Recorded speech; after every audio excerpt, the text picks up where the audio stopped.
everyone, today we're going to be doing a project where we're going to do spiders over a large candle holder.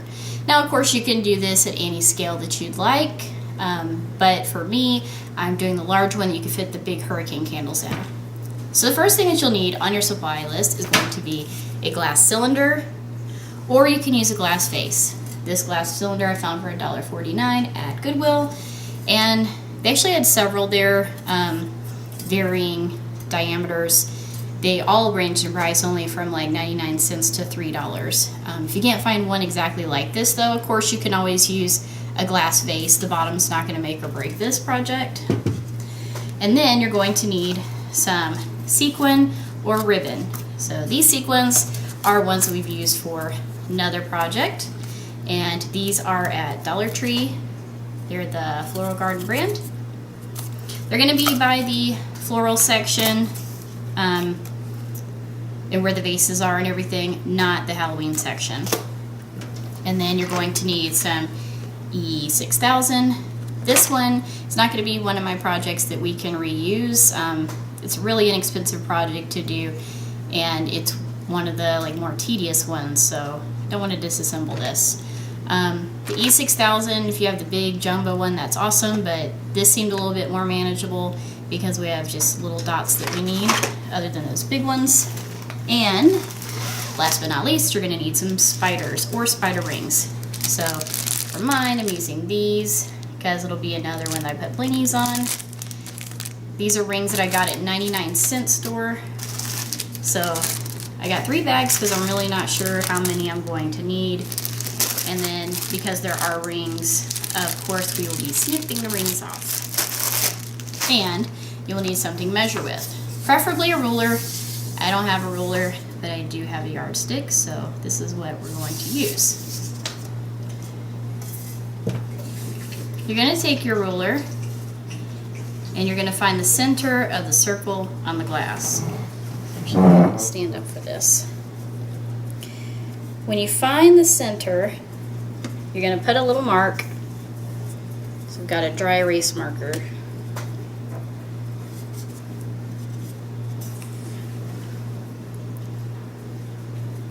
Mark here.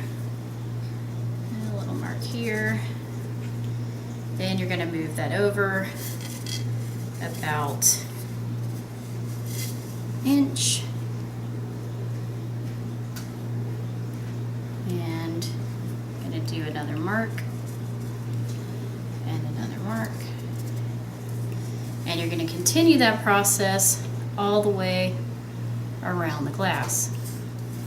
So about the width of the ruler, each mark that you're making. So 3 on that side, 3 on that side. And what I'm doing is, when I'm marking these, it's on the opposite side, obviously, because it's where you haven't marked yet. So right, this side, this left.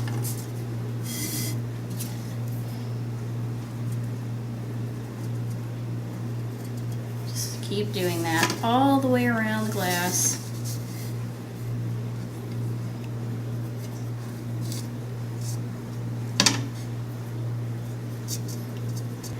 Once you mark the top, you're going to have all these little lines around here as your guides.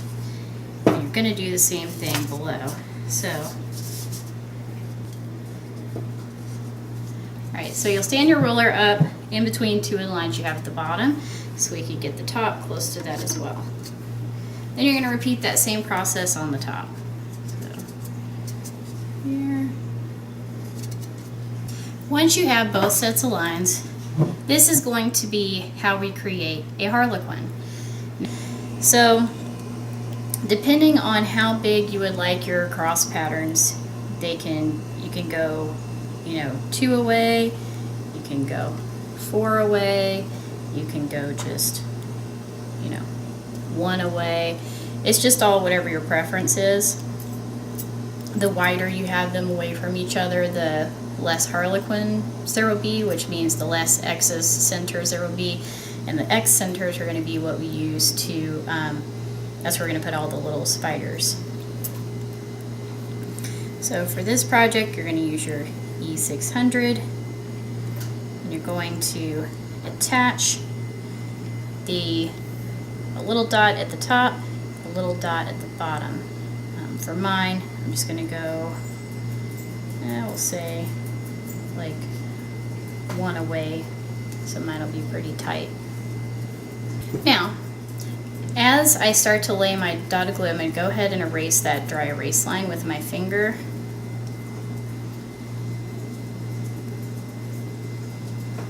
And dab my 6000 stuff there.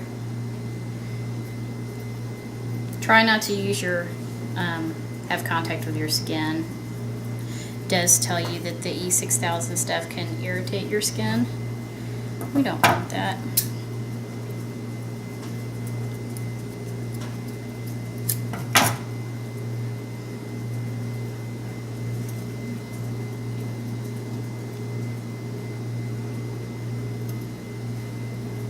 Now we're going to use our tip of our scissors to hold that down in place. We're going to hold it just for a few seconds so that it adheres. Then we're going to take the sequin across and attach it to the other side. So again, I'm only going to go like one away here. Again, removing the mark with my finger, placing the mark with a dab of the E6000. Then we're going to pull our sequin across and attach it.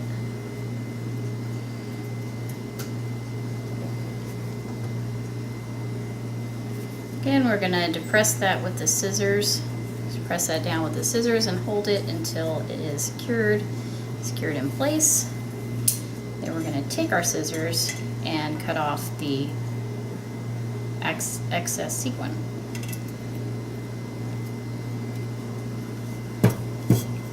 This is how it looks at first. Just looks like a little slanted line. And then I'm going to repeat that process around.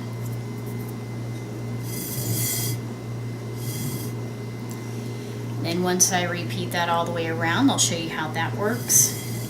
Again, I'm going to keep the same one away, one away, one away, okay? All right, everyone, so this is the progress so far. And just continue, just keep going around. I know it's kind of tedious, but it'll be super cute when it's done. Okay, to start your harlequin pattern, you're going to now go the opposite way. But when you start this, you're going to go from 1, so start at the top of 1, and you're going to go over 2. So here's your 1, skip, skip, connect. Okay? Once you do that to start the pattern, then from there on, you're going to repeat just 1 to 1, like we did the opposite way. Alright, so once you've completed your pattern, should look like this. You should go all the way around. Next thing you're going to do is cut your spiders if they were rings. If you're lucky enough to find cute ones without the rings, even better. So once you cut the rings off, they're going to look like this. And then they're also normally bent up to come away from the finger. So you just want to do little bends. If it seems like it's going to crack it when you do that, you can put a blow dryer or heat gun on it just a little bit to just kind of make the plastic more pliable. Then you're going to attach the spiders. You're just going to do that again with the E6000, and you can do that whatever way you like best. You could do in between the harlequins, you can do on the points, you can do around the top, just whatever you prefer. For me, I'm going to do them in the little cross sections like this, all the way around. So we'll get the spiders glued on and then we'll continue with the next step. Okay, so once you get all of your spiders placed, you're going to need for them to set. Now, one thing that I found is with that E6000 stuff, it doesn't set too quickly, so the spiders were kind of sliding down the glass. So I took masking tape and just taped like really lightly. I didn't push it down on the spiders. And I just did that all the way around to hold them in place until it set.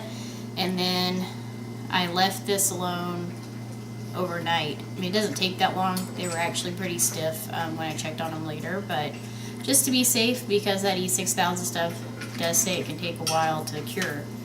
So once you're at this point, of course, just going to remove all the tape we have on all the spiders.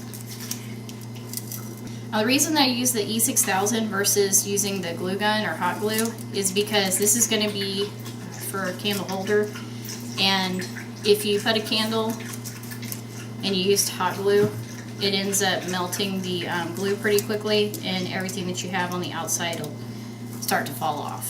So you don't want to do that. And then the other thing that we're going to do is, once all of the tape's removed around the spiders, is we're then going to take a piece of ribbon and go around the top and the bottom. That way it'll cover these ends and all the glue. Alright, so here's how it looks with all the spiders exposed.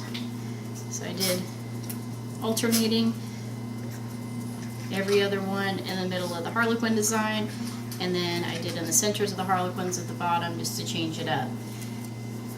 Now, if you want it to look as even as possible, the trick to that is you just take a dry erase marker and you just take your ruler that you used to mark out the spots before, or a measuring tape. Just measure however many inches down, put a little dry erase little line, so that way you have your spiders all the way the same around the whole outside. And then, of course, because it's dry erase, after you attach your spider, just erase that with your finger real quick. Okay, so once you have your ribbons attached for the top and the bottom, this is what your finished product is going to look like. And like always, we'll see how it looks with another piece. Alright, so here's one way you can put these items together that we've made in our projects. Here is our beautiful spider candle holder, our big spell book, and our little blinged out skull. And then I'll show you with the lights on so you can see better detail of the project. Alright everyone, that wraps up the project for the spider candle holder. And also, if you were interested in making the skull, he's in the other videos. Just check that out on my channel. And make sure, if you have any questions or if you want to share your project, you should put those in the comments. And as always, please subscribe. Again, we'll have at least one video to share with a project or event for you every week of the year.